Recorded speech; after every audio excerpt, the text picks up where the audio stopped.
दक्ष news, सामान्यांच्या हक्कासाठी नेहमी दक्ष.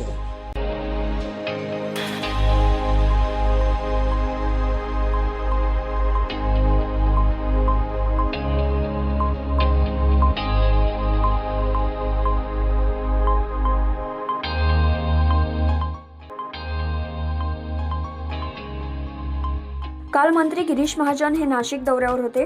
यावेळी त्र्यंबकेश्वर पिंपळद रोड जुना आखाडा येथे कुंभमेळा तथा जलसंपदा मंत्री गिरीश महाजन यांच्या प्रमुख उपस्थितीत आगामी सिंहस्थ कुंभमेळ्यानिमित्त आखाड्यांच्या विकास कामांचा भूमिपूजन सोहळा उत्साहात पार पडला. या भूमिपूजनानंतर महंत हरिगिरी महाराज यांनी मुख्यमंत्री व कुंभमेळा मंत्री यांचे आभार मानले. यानंतर उपस्थित सर्व साधू महंत आणि अधिकारी यांच्याकरता जेवणाची व्यवस्था करण्यात आली होती. यावेळी महंत हरिगिरी महाराज, महंत रवींद्र पुरी तसेच महंत शंकरानंद सरस्वती यांनी बोलताना आपले मनोगत व्यक्त केले. आणि भव्य प्रकारचा हा चमकेल आणि ह्या कुंभाची विशेषता अशी आहे की हा जवळजवळ 180 वर्षानंतर हा कुंभ येतो. याची विशेषता अशी आहे की 2 स्नान अमावस्याचे आणि 1 अमावस्याला सूर्यग्रहण इतका मोठा पर्व काल येतो.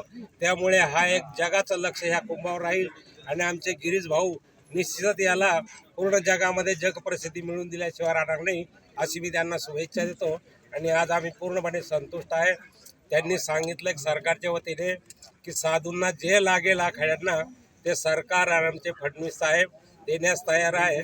आम्ही पूर्णपणे समाधानी आहोत. महाराज, एक महत्त्वाचा निर्णय असा झालेला आहे की साधू महंत जे सिंहस्थात सहभागी होणार आहेत त्यांच्यासाठी एक वेगळं आय कार्ड म्हणा किंवा एक ओळखपत्र असं देण्यात येणार आहे, जेणेकरून जे बनावट वेश धारण करून येतात बोगस आम्ही सुरक्षा दृष्टीने आणि ते प्रत्येक आखाडे आपल्या आपल्या लेवलने ते त्यांच्या साधूंना देतात. याच्यापासून एक सरकार देत आहे. याच्यापासून कोणी वेशांतर बदलून कोणी अराजक तत्व येऊ नये किंवा काही नकली साधू होऊन लोकांना जे बोलून इकडे तिकडे फिरतात, स्वतः काहीतरी पदसिद्ध होतात, पद लावून फिरतात, यांनाही प्रतिबंध लागेल. त्यामुळे आम्ही हा कडक नियम अवलंबलेला राहील. तर आजपासून खऱ्या अर्थाने कुंभमेळ्याच्या कामांना सुरुवात झाली असल्याचं कुंभमेळा मंत्री गिरीश महाजन यांनी यावेळी सांगितलं. त्यासाठी आम्ही दरवर्षीचे म्हणजे दर कुंभमेळ्याला 12 वर्षापूर्वी दिलेले होते. त्यावेळेला आम्ही 1-1 कोटी रुपये दिले होते. आता यावेळेला मुख्यमंत्री मोदयांनी थोडा मोकळा हात सोडलेला आहे. त्यांनी सांगितलं त्यांच्या काय काय आवश्यकता आहेत, गरजा आहेत, त्याप्रमाणे त्या आवश्यकतेप्रमाणे त्यांना मदत आम्ही करणार आहोत.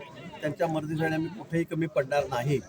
त्यांची इच्छा आहे की 3 कोटी दिली पाहिजे, 4 कोटी दिली पाहिजे. निश्चित साहेबांनी सांगितलेलं मुख्यमंत्री मोदयांनी जे लागेल ते त्यांना आपण सगळी मदत करू. आणि हा कुंभमेळा अतिशय स्वच्छ, सुंदर आणि सुरक्षित कसा होईल, कारण हा यावर्षीचा कुंभमेळा हा खरं म्हणजे खूप मोठा होणार. आपण बघितलं प्रयागराजला गर्दीचे सगळे रेकॉर्ड तुटले. या ठिकाणी सुद्धा गेल्या वेळेपेक्षा 12 वर्षापूर्वी कुंभमेळा झाला त्यापेक्षा 5 पट 6 पट जास्त गर्दी होणार आहे. आणि म्हणून आम्ही व्यवस्थाही तशाच करतो आहोत.